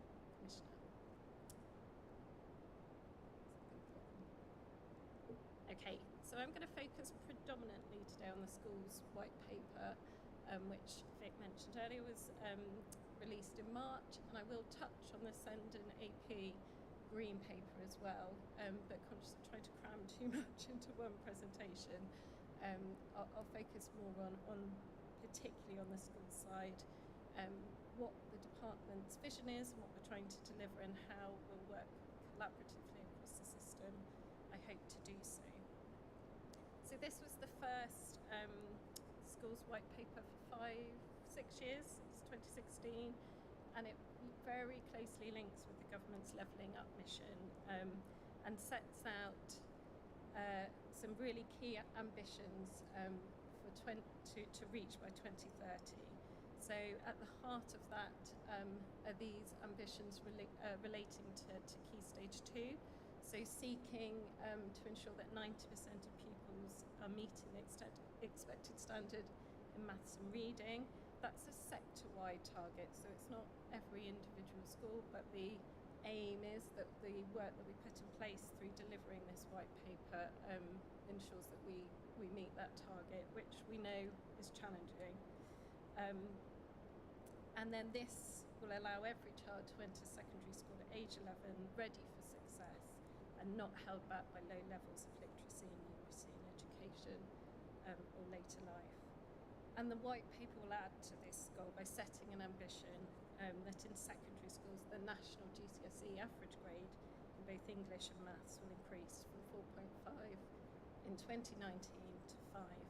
And I know a lot of our work around, and I'll talk later about Dorset priorities, but we're very conscious this is based on data that is a few years out of date, and we are acutely aware of the challenges that schools and children and their families have faced throughout the pandemic, and there's a lot of grounding in this white paper to address those challenges. So in terms of achieving those ambitions, our strategy is that there's an excellent teacher for every child, including delivering world-class training and professional development at every stage of their career. We want to establish high standards of curriculum, attendance and behaviour, and creating the conditions in which great teaching flourishes. And there's a pledge to parents, and I know this got quite a bit of press when the white paper was out, but particularly focused on ensuring parents are confident that their children who are behind in maths or English will receive evidence-based targeted support such as tutoring to help them make progress. And really underpinning the work that we do in the DFE, and I hope working collaboratively with schools, with multi-academy trusts and with local authorities, is to create a stronger and fairer school system that works for every child, and that we encourage the growth of the best strong school trusts as the collaborative structure best suited to supporting quality teaching. And in terms of the challenge which underpins this, I'm not going to go through all of this, there's lots of detail on this slide, and I'll come on in a moment to talk about Dorset specifically, some of the challenges that we see from a system point of view, but how we're working with you to try to address those. But these are some of the core challenges. 35% of pupils failing to meet expected standards at Key Stage 2 in reading, writing and maths. There has been some progress made, but we still have a long way to go. And the complications, and I think this is really underpinned by what we've seen over the last few years, particularly for vulnerable and disadvantaged children. So certain groups are almost twice as likely to underperform at Key Stage 2. There's also a wide geographical variation in performance, and I'll come on in a second to talk about education investment areas, but that is really reflected in the kind of aims and ambitions of the white paper and how we link to the government's levelling up agenda. I've mentioned the pandemic, and we can't not mention the pandemic and the impact that we're seeing at a system level that this has had on disadvantaged children in terms of months of lost learning. And then we are focused, as I've mentioned, on strong trust to drive better outcomes, but the system still remains mixed, it's fragmented, and there is regional variation, which means in some areas that are highly academised, we're seeing different things to those that are not. So, for example, in the Northwest, 23% of schools are in a multi-academy trust versus 52% in the Southwest. And I think we probably all recognise the complexity that the system at the moment causes for a number of groups, and particularly for parents to navigate and to understand what is happening. Okay, I'm not going to go through the whole of the white paper, but I'm going to focus on chapter 4, which is around a fairer and stronger school system. And I'll talk in a bit more detail about some of these key policies which will help us, I hope, to achieve this ambition and vision. So I've talked about a fully trust-led system, and I'll talk a bit more about what that means in practice. The ambition is that by 2030 all pupils will be taught in a strong or their school be planning to join one. There's also a key policy around the roles of different actors in the school system, and particularly with the role of the local authority and what that looks like in a more fully academised system. So with the ambition that LAs remain empowered to champion children's interests, and that there would be a new collaborative standard requiring trust to work with other partners. Now that bit in particular is part of the passage through Parliament that you've probably been seeing in the news around the schools bill over the last couple of weeks, and is subject to a regulatory review which has just been released. And then I'm going to touch in a moment in more detail on education investment areas which Dorset has been designated as, and there will be extra funding available for the school system in that area, and with a lot of our initiatives focused particularly on education investment areas to begin with. So what does a fully trust-led system look like? The ideal is it is a system with a single regulatory approach. So we encourage the growth of strong trusts and the establishment of new ones. One of the big initiatives in the white paper is the ability for local authorities to establish their own trusts where there are areas of need. I've mentioned those roles across the school system with an empowered local authority to champion children's interests.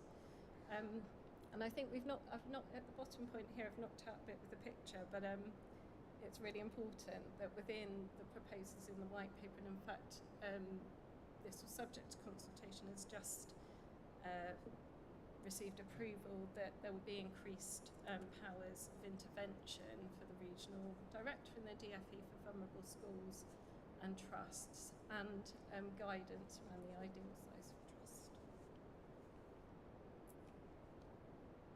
Okay, those are some of the headlines from the white paper, and I'll come back to them in a moment to give a little bit more detail. But before I do, I wanted to just touch on the SEND and AP Green Paper. So this was released about the same time as the school's white paper. I know it's been anticipated for a really long time, and I think in pulling together this Green Paper and the consultation process that went into developing this and that has followed, there's a huge recognition of the challenges in the system that the review is seeking to address. So it is still out for consultation. I know, I'm sure a number of you have been working on responses, and I just wanted to pull out some of the kind of key proposals within that. So the aim is, the overall goal is for children and young people with SEND to receive the right support in the right place and at the right time. And that's an expectation, again, on the system working together, and particularly focused on a place. Locality and local context is so important across all of this work. But the aim to have a new national SEND and AP provision system across education and healthcare. Excellent provision for early years to adulthood and early intervention. A reformed national vision for alternative provision, which we know is a huge issue across the country, and particularly in our work with the South West, we see a lot of need here. System roles, funding reform and accountability, so trying to seek strengthened accountabilities and greater transparency, and you know, overall delivering change for children and families in a well-designed system that stabilises the immediate issues and delivers a culture change in the longer term. And I should say, although we're kind of just touching on the SEND and AP Green Paper, it does underpin, this is part of a multidisciplinary approach, and I think building on Cormac and Dim's points around community and collaboration, so it's absolutely not in isolation, but we've only got half an hour, so we're good. I've just flashed up here an implementation framework. So we published this in May, which just aimed to give a bit more practical detail on how we, as the department, will work with others to deliver the ambitions in the school's white paper. So regions group we've got at the top there, which I've mentioned, is this new approach to our regional facing teams and a multidisciplinary approach across schools, children's social care and SEND, particularly focused those latter two on improvement and intervention. We also released the LA Established Trusts Registration of Interest document, which a lot of LAs have been interested in, and a regulatory review, which was launched last week. And then just to give a little bit more detail on some of the key policies here. So the top strand on this slide relates to schools that are judged consistently less than good. So this was a proposal in the white paper that those schools that receive 2 or more below good, so inadequate, requires improvement, judgments, with their latest inspection after the May 2021, may be subject to intervention, which would mean the regional director, previously known as the RSC, needing to move that school into an academy trust, or if they're already in an academy trust, could consider whether it's appropriate to move them to a different trust.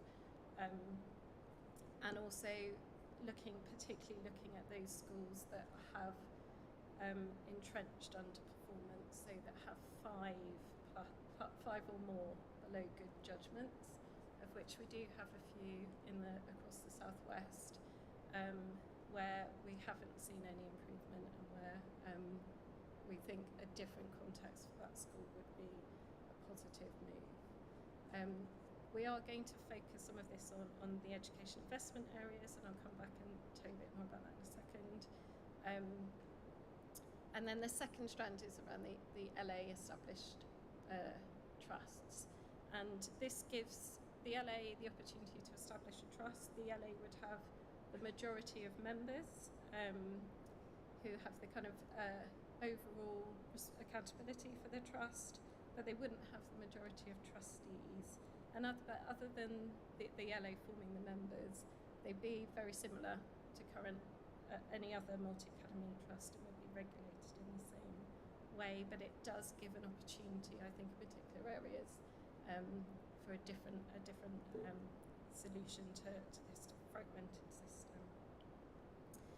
And then around trust, so we talk quite a lot around trust size, succession, intervention. We have in the white paper this guide of what, not the ideal size trust, but what we're seeking. We think that kind of scale of 7,500 pupils or 10 schools delivers the benefits to those children in schools. It's not a target, it is a guide, but we are thinking more strategically around not having really small trusts, and whether there's capacity for some mergers as part of succession planning. Mention the regulatory review, and then just at the bottom there, the Trusted School Improvement Offer.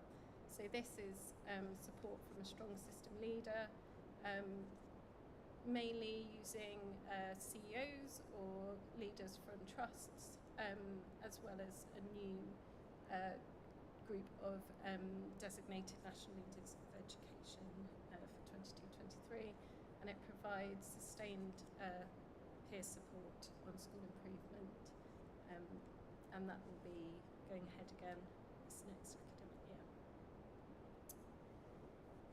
I'm going to skip over that and talk a bit more detail about education investment areas.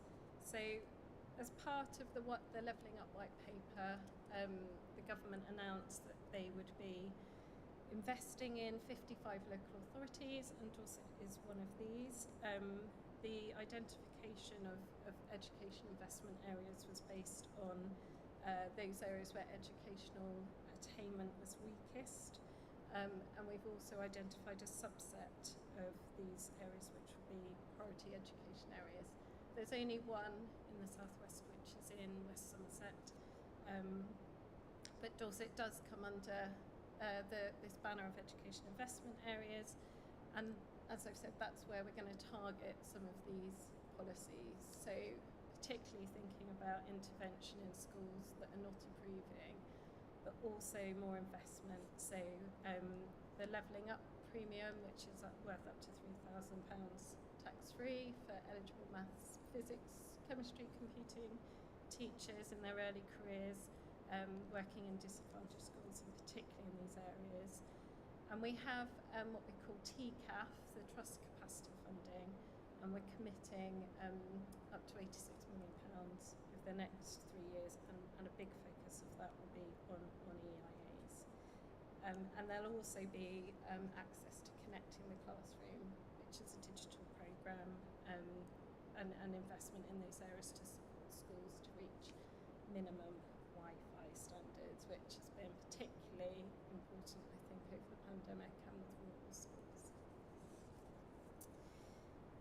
And how we're going to deliver that is in partnership and something that we're calling area-based commissioning. So we've already been working very closely in our regional team with the local authority to develop an overall agreement of priorities and an area-based plan. So really focused on how do we get to 2030. This isn't going to happen quickly, but how do we enable strategic growth of trust, of strong trusts, be clear where there's areas where new trusts are needed, or where there are areas where they are not locally. Recognising local challenges explicitly, and particularly thinking about small rural schools, and a big focus on inclusion, and where inclusive schools are the norm, and quality and specialist provisions available to all those that need it. And I think particularly important, and probably should have been at the top of this slide, is building vibrant communities of trust who are anchored in their local community. We avoid local monopolies by supporting sufficient trusts, particularly in areas where we have a high level of church schools, ensuring those faith schools are able to continue to flourish, and that there's specialist expertise. And I won't talk too much about this. This is more of the practicalities about how we're going about implementing area-based commissioning. But one of the things just to note is that once we've got some agreement between the local authority and the RSC's office, then we are going to publish a prospectus, which will just be a summary of the key areas of priority for each education investment area and where we might want to target support. I'm just going to talk quickly about strong trusts, and we put this definition in the white paper, and I know it comes up quite frequently. How do we know a trust is strong? Why is the government so keen on multi-academy trusts? And I think we've done a lot of work in the department to look at this definition and be consistent across the country. And this forms part of the regulatory review that we're running at the moment as well. But just some of the kind of key areas of what we mean by a strong trust. So they deliver high quality and inclusive education across their academies, particularly for disadvantaged children and children with SEND. School improvement, they have the capacity to work quickly to improve standards in all of their schools. They have a strategic approach to governance, which also reflects a local identity and engage effectively with parents and the wider community in each of their schools.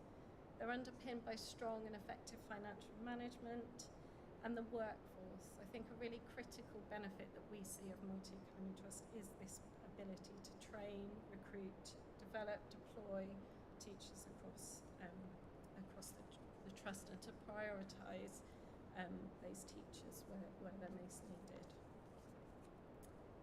Just of time, so I'm going to skip over just to lastly focus on Dorset. So this is the context for us for Dorset.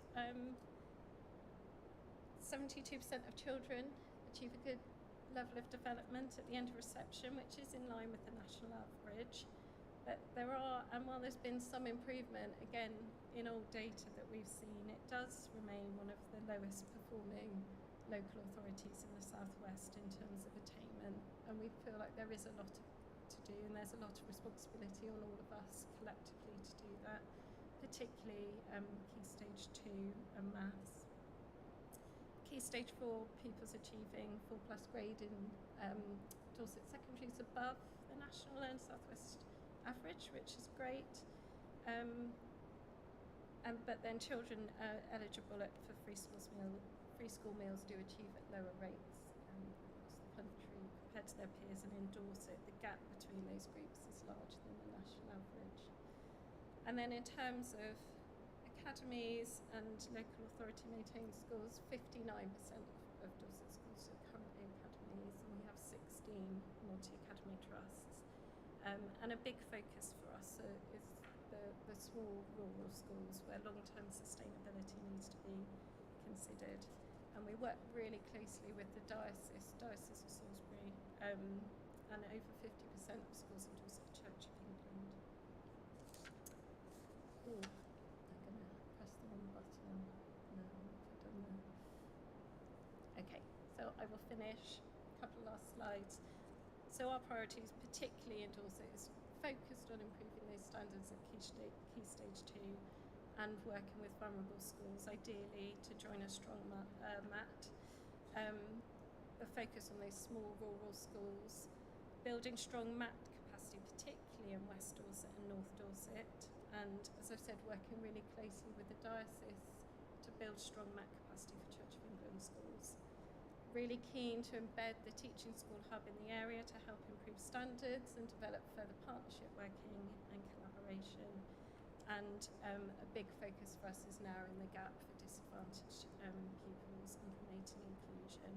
I'm really keen to work with key partners, particularly through the Dorset Education Board, to support this, which I know Stephen will come to talk to in a second. And that's just some practicalities to say we have a team, we can offer you support. Please speak to us.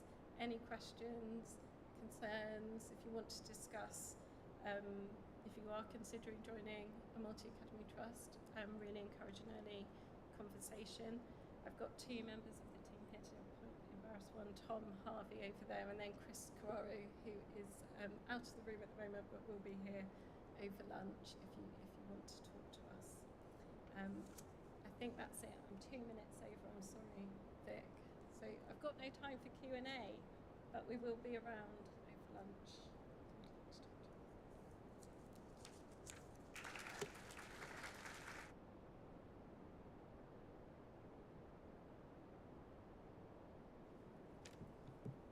Thank you, Jess.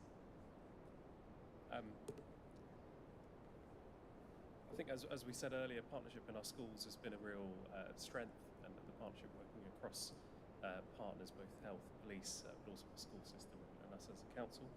And to that end, one of the projects we established this year was to set up a new Dorset Education Board for Dorset, and we were very pleased to have Stephen Twigg join us as our independent chair, in particular to think about how we can have a system-led approach together, thinking about closing that disadvantage gap and working together across schools and academies, regardless of their status. So if I can welcome Stephen to the stage. Stephen is a former Member of Parliament who served as a Minister in the Department for Education and Skills for 3 years, and was also the chair of the School Improvement Partnership Board in North West Lancashire and West Yorkshire. In 2020, he helped establish the International Parliamentary Network for Education before his current position as Secretary-General of the Commonwealth Parliamentary Association, and is also the independent chair of the Dorset Education Board. So, welcome to Stephen.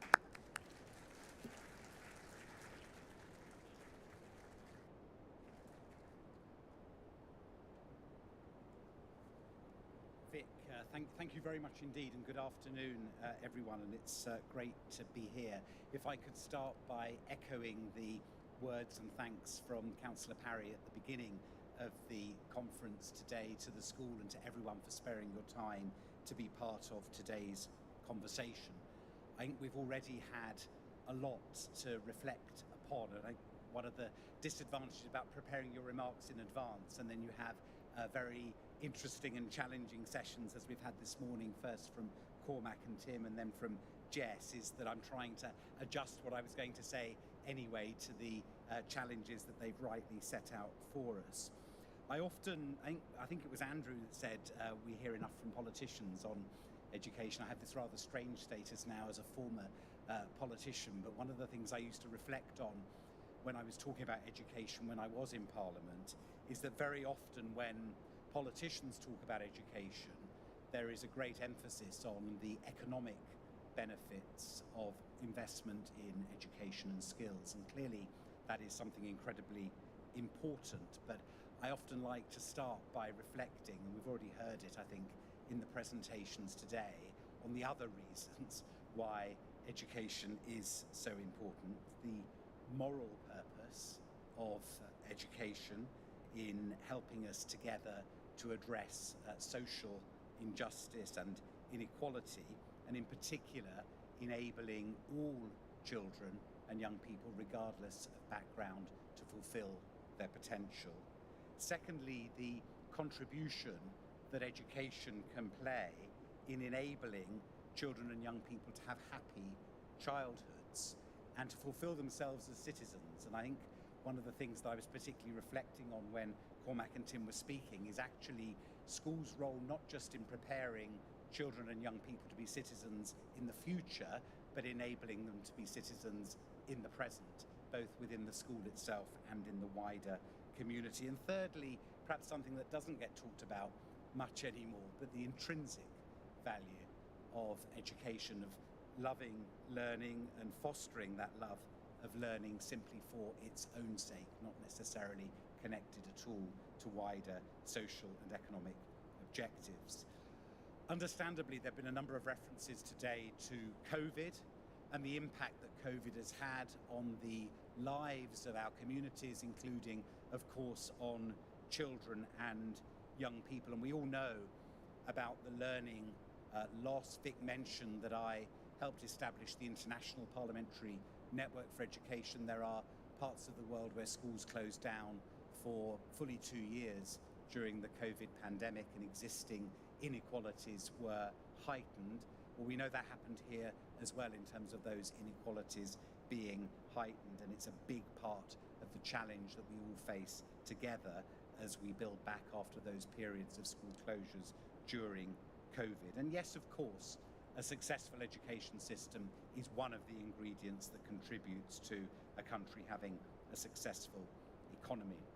What I want to do today is to reflect on some of the early discussions that have been going on within the new Education Board, and perhaps to provide a little bit of an introduction to its role. But before that, I thought I'd sort of reflect on 5 lessons that I've learned through, I guess, around 30 years now of involvement in some form or another in education policy discussion. I think the first is about the importance of collaboration. I think that underpins this conference, it underpins the new board, it underpins what we've heard about in the presentation so far today. I think that term collaboration covers a multitude of important relationships. Collaboration between schools and other learning institutions so that they can learn from one another. Professionals being able to work with and learn from each other. Listening to and engaging with parents and carers, engaging with children and young people, and I look forward to the presentation that follows from the Dorset Youth Council. And as we've heard so powerfully from Cormac and from Tim today, the importance of education being rooted in local communities. So that, I think, is the first and perhaps most important lesson I feel that I've learned.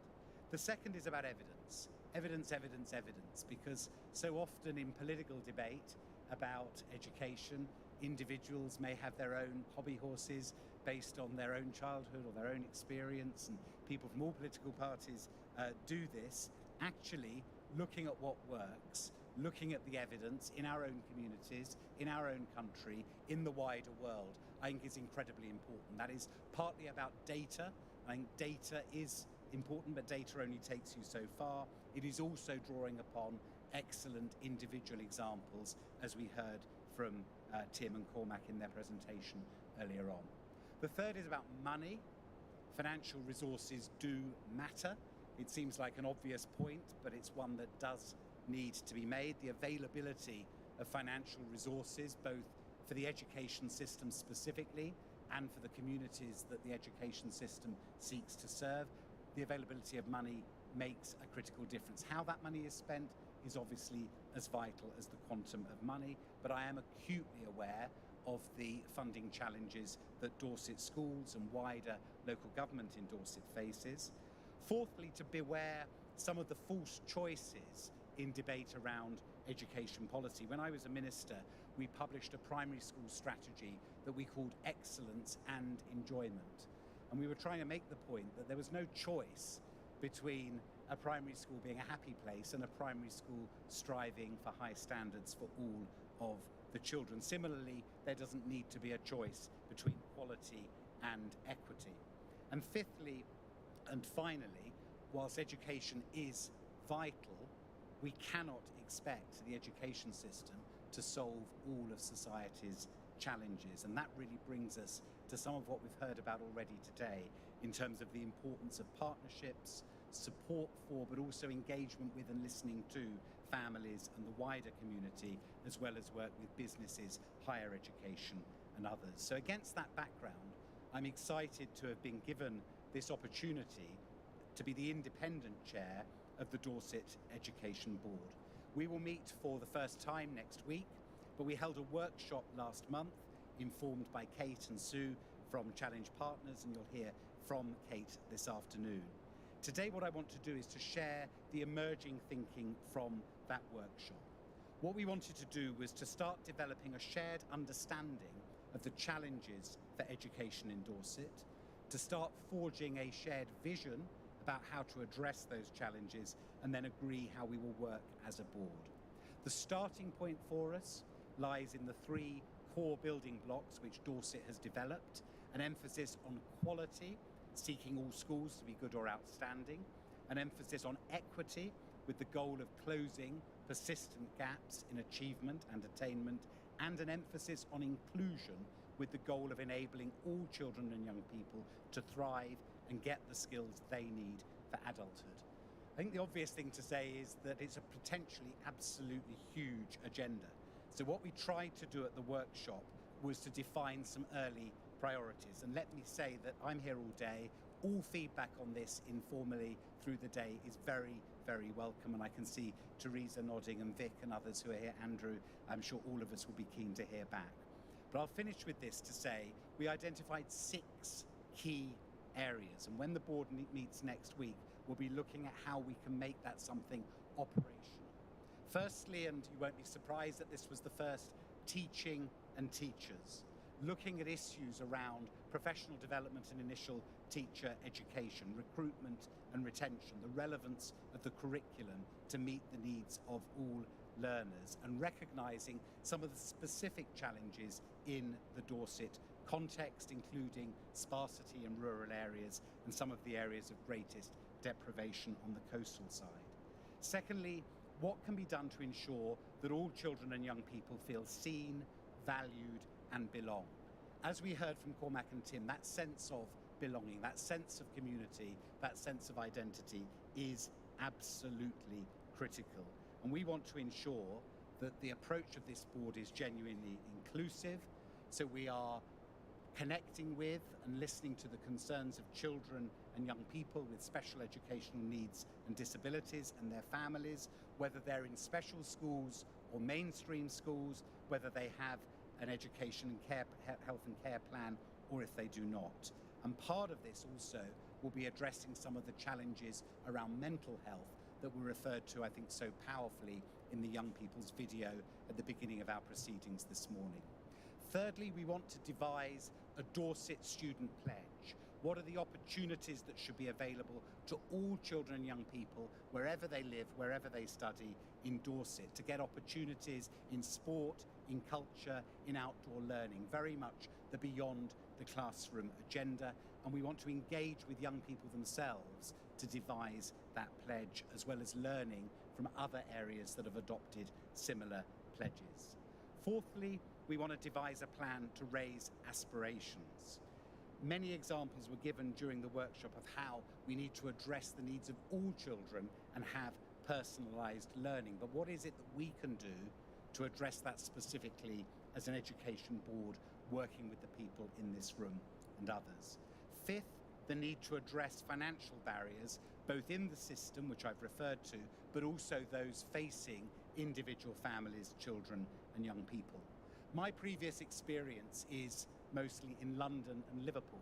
They have many challenges, but they are much better funded local authorities than we have here in Dorset. So part of it is for us as a board to work with your council, with your members of parliament, to say to government that we need that fair funding for Dorset as well, but also for us to address how to support children and young people from low-income families as they face financial barriers that stop them participating fully.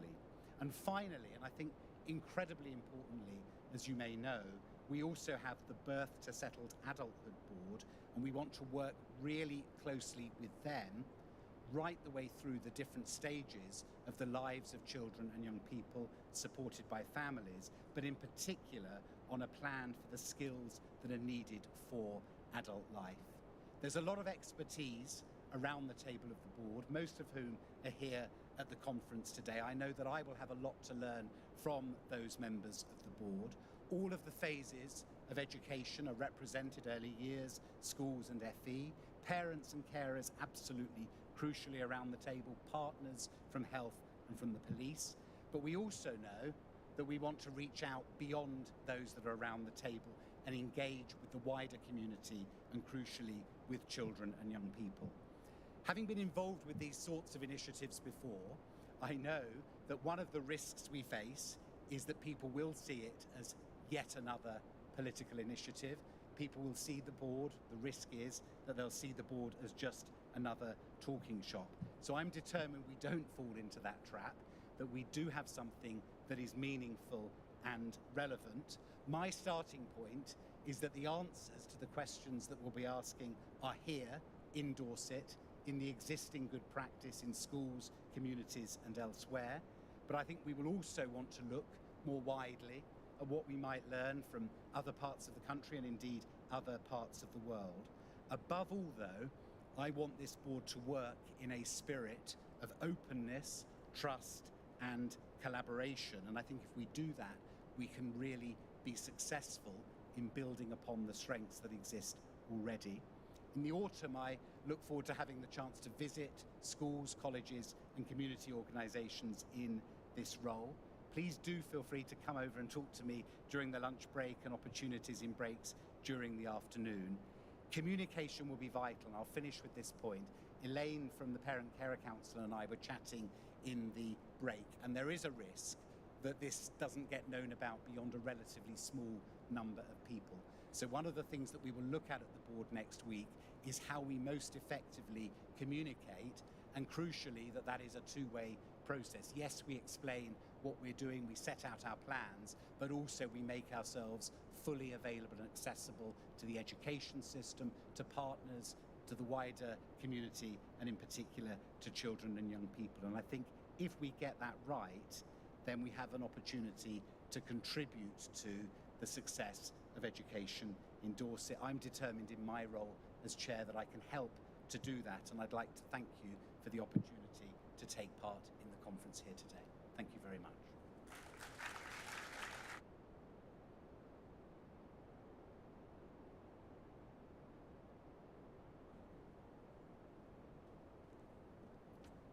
Thank you very much, Stephen. So very clear themes in terms of quality, equity and inclusion from early years all the way through to skills and adulthood. We're now going to be joined by Kay Wright, Hannah Baxter, our youth officers for Dorset Council, but also Ruby and Chloe, who are two of our young people.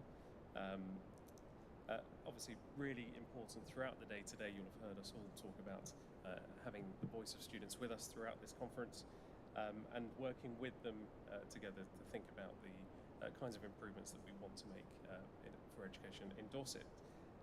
There will be a quiz for those competitive colleagues around the room, me included, I think, and an opportunity a short video and an opportunity to ask some questions at the end. So I'm handing over to you, Kay, and team, and if you can give a warm welcome to our young people and our team.